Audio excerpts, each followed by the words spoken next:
வணக்கம், வாழ்க வளமுடன். இன்னைக்கு முருங்கைக்காயை வச்சு தொக்கு செய்ய போகிறோம். அதுக்கு தேவையான பொருள் எடுத்து வச்சுருக்கேன்.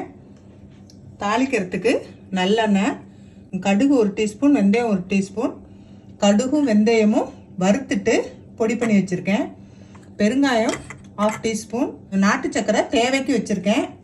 அது வேணும்னா நீங்கள் யூஸ் பண்ணிக்கலாம், இல்லைன்னா ஸ்கிப் பண்ணிக்கிங்க. ஒரு 3 டேபிள் ஸ்பூன் தனி மிளகாத்தூள், ஒரு பெரிய கட்டி பூண்டு வந்து உரித்து தட்டி வச்சுருக்கேன். ஒரு சின்ன லெமன் சைஸ்க்கு புளி வச்சுருக்கேன். ஒரு 4 வரமிளகாய் கிள்ளி வச்சுருக்கேன். தேவையான அளவு மஞ்சத்தூள்.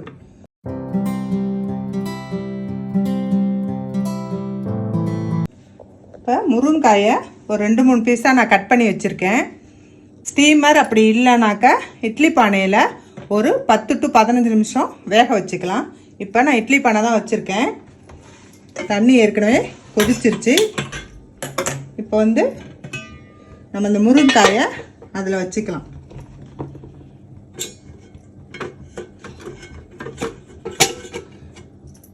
நல்லா சதை பிடிப்பான முருங்காயை எடுத்துக்குங்க. அப்போ தான் நமக்கு உள்ளுக்க நல்லா சதை நிறைய கிடைக்கும்.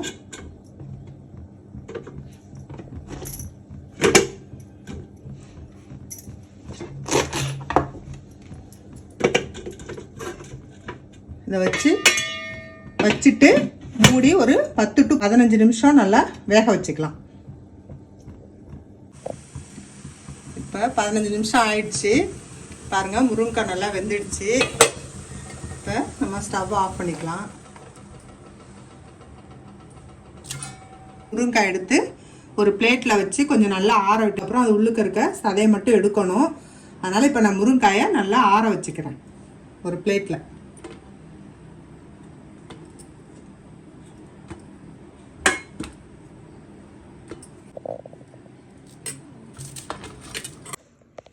இப்போ பாருங்கள், முருங்கைக்காய் நல்லா வெந்துருச்சு. இப்போ நம்ம வந்து இதில் இருக்க சதை பகுதியை மட்டும் நம்ம எடுத்துக்க போகிறோம். அதுக்கு ஒரு பிளேட்டில் ஒரு ஸ்பூன் எடுத்துக்கலாம். எடுத்துட்டு இதை அப்படியே சுத்தமாக வலித்து எடுத்துக்கலாம்.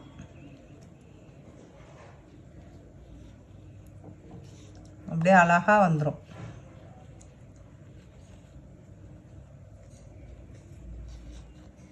ஃபேனுக்கு அடியில் நல்லா ஆற விட்டுட்டு அங்கேயே உட்காந்து கூட நீங்கள் இதெல்லாம் சுத்தமாக இப்படி எடுத்துக்கலாம்.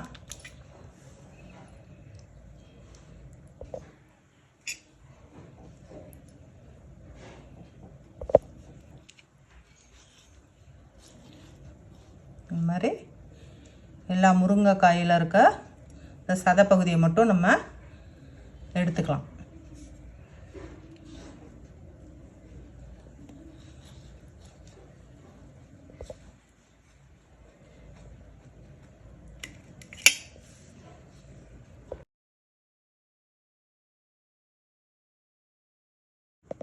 இது மாதிரி முருங்கைக்காயில் உள்ள சதை பகுதி எல்லாமே நம்ம இப்படி ஒரு ஸ்பூனால் எடுத்துட்டோம்.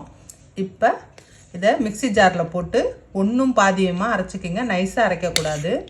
இது இப்படி போட்டோம்னா தொக்கில் விதையெல்லாம் அப்படியே முழுசாக இருக்கும். அதனால் ஒன்றும் பாதியமாக மிக்ஸியில் அரைச்சிக்கிங்க. புளியை வந்து நான் கொஞ்சமாக இந்த சுடுதண்ணி விட்டு ஊற வச்சு வச்சுருக்கேன். இந்த நம்ம நல்லா கரைச்சி வடிகட்டி வச்சுக்கலாம்.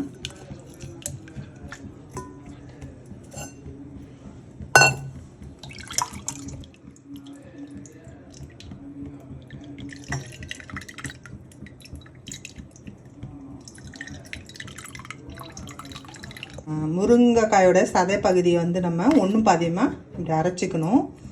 இப்போ நம்ம ஒரு வடை சட்டி வச்சுருக்கேன். அதில் வந்து செக்கு நல்லெண்ணெய் தான் ஊற்றுறேன். இது தொக்குக்கு வந்து எண்ணெய் நல்லா கூடுதலாக விட்டுக்குங்க. ஒரு 150 மில்லி ஊற்றிக்கிங்க. அப்போ தான் நல்லாயிருக்கும். அதில் வந்து எண்ணெயிலே வேகணும். அதனால் ஒரு 150 மில்லி நல்லெண்ணெய் ஊற்றிக்கலாம். 1 டீஸ்பூன் கடுகு, 1/2 டீஸ்பூன் வெந்தயம், ரெண்டையும் நான் சேர்த்துக்கிறேன். கருவேப்பிலை 2 கொத்து போட்டுக்கிறேன். போட்டுக்கிட்டு ஒரு கட்டி பூண்டு நல்லா நசுக்கி வச்சுருக்கேன், அதையும் இதோட சேர்த்துக்கிறேன். நல்லா சேர்த்துட்டு எண்ணெயில் நல்லா வணக்கிக்கணும் பூண்டை.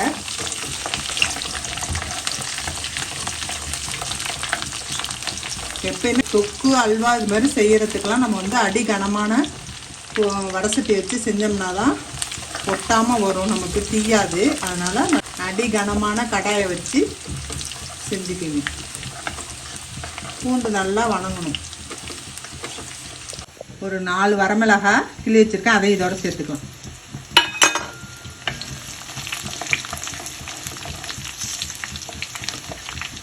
பாருங்கள், பூண்டு நல்லா வறுபட்டுருச்சு, மிளகாயும் வறுபட்டுருச்சு. இப்போ வந்து நம்ம அந்த முருங்கைக்காய் சதையை அதில் போட்டுக்கலாம்.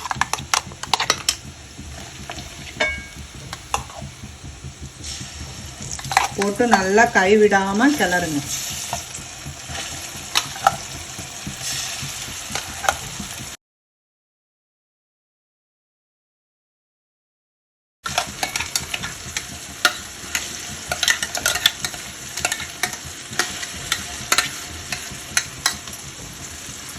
தண்ணிலாம் ஊற்றி அலசி ஊற்றக்கூடாது.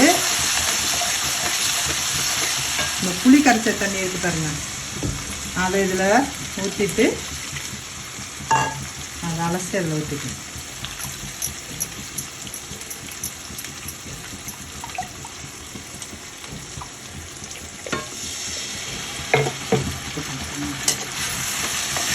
நல்லா கைவிடாமல் கிளறிக்கிட்டே இருக்கும்.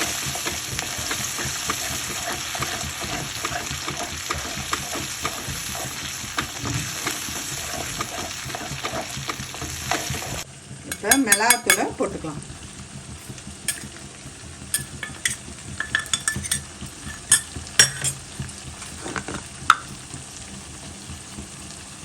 மஞ்சத்தூள் ஒரு 1/2 டீஸ்பூன் போட்டுக்கோங்க.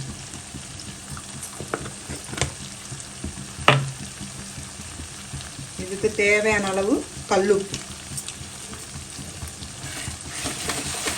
போடுங்க. அப்போ தான் ஊறுகாய் தொட்டுக்கலாம் கெட்டு போகாமல் இருக்கும்.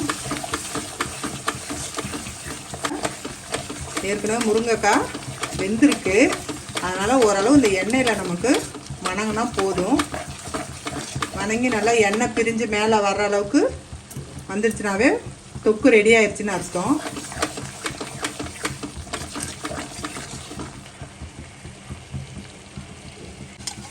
இப்போ கரைச்சி வச்ச புளி தண்ணியை அதில் சேர்த்துக்கலாம்.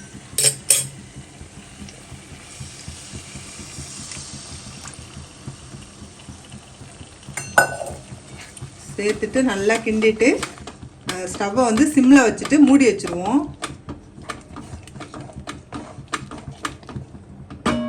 5 நிமிஷத்துக்கு ஒரு தடவை மூடி எடுத்துட்டு கிளறி விட்டு திரும்ப மூடி ஒரு 5 நிமிஷம் வேக வச்சா போதும். இப்போ நம்ம இதை மூடி வச்சுக்கலாம். இப்போ 5 நிமிஷம் ஆகிடுச்சு. இப்பயே பாருங்கள், எண்ணெய்லாம் மேலே மிதந்து வந்துட்டுருக்கு. ஒரு 5 நிமிஷம் இருந்தால் போதும். இப்போ வந்து நம்ம பெருங்காயம் ஒரு டீஸ்பூன் சேர்த்துக்கலாம். கடுகு வெந்தயம் வறுத்து பொடி பண்ணி வச்சதை ஒரு 1/2 டீஸ்பூன் சேர்த்துக்கலாம். ஏன்னா ரொம்ப போட்டிங்கன்னா கசப்பாயிரும், அதனால் ஏற்கனவே நம்ம வெந்தயம் சேர்த்துருக்கோம், அதனால் கொஞ்சமாக போட்டுக்கலாம். அதுமாரி வெல்லம் வந்து தேவைன்னா சேர்த்துக்குங்க, இல்லைன்னா ஸ்கிப் பண்ணிக்கிங்க. 1/2 டீஸ்பூன் நாட்டு சர்க்கரை சேர்த்துக்கிட்டேன். கொஞ்சமாக போட்டுக்குங்க, ரொம்ப போட்டாலும் இனிப்பாக இருந்துச்சுனாக்கா நம்ம சாதத்துக்கெலாம் பிசைஞ்சு சாப்பிட்றப்ப ரொம்ப இனிப்பாக இருக்கும். அதனால் ஒரு 1/2 டீஸ்பூன் போட்டுக்குங்க போதும். அதான் இதுக்கு வந்து இன்னும் எண்ணெய் தேவைன்னா நீங்கள் நல்லெண்ணெய் வேணால் கொஞ்சம் சூடு பண்ணி இதில் ஊற்றிக்கலாம். இந்த பொடியெலாம் போட்டிருக்கறனால ஒரு 5 நிமிஷம் வேகட்டும். அதுக்கப்புறம் எண்ணெய் பிரிஞ்சு வரும், வந்தோடனே நம்ம ஆஃப் பண்ணிக்கலாம். இப்போ பாருங்கள், தொக்கில் நல்லா எண்ணெய் பிரிஞ்சு வந்து இருக்குது. அவ்வளோதான், தொக்கு ரெடி ஆயிடுச்சு. இது வந்து சாதத்துக்கு இட்லி தோசைக்கெலாம் தொட்டுக்கலாம் சூப்பராக இருக்கும். சுகர் இருக்கவங்க இதை அடிக்கடி சேர்த்துக்கிட்டிங்கன்னா நம்ம அடிக்கடி முருங்கைக்காய் வந்து நம்ம அவ்வளோவா சாம்பாரில் சாப்பிட மாட்டோம். சில பேர்த்துக்கு அது மெல்றதுக்கே பிடிக்காது. ஆனால் இது மாதிரி தொக்கு செஞ்சு சாதத்தில் போட்டு சாப்பிட்டிங்கனாலும் இட்லி தோசைக்கு தொட்டுக்கிட்டிங்கனாலும் அவ்வளோ சூப்பராக இருக்கும். சுகருக்கு ரொம்ப நல்லது. செஞ்சு பார்த்துட்டு டேஸ்ட் எப்படி இருக்குன்னு எனக்கு கமெண்ட்ஸில் சொல்லுங்கள்.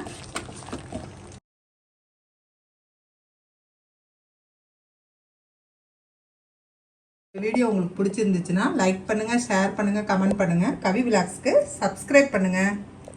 தேங்க்யூ.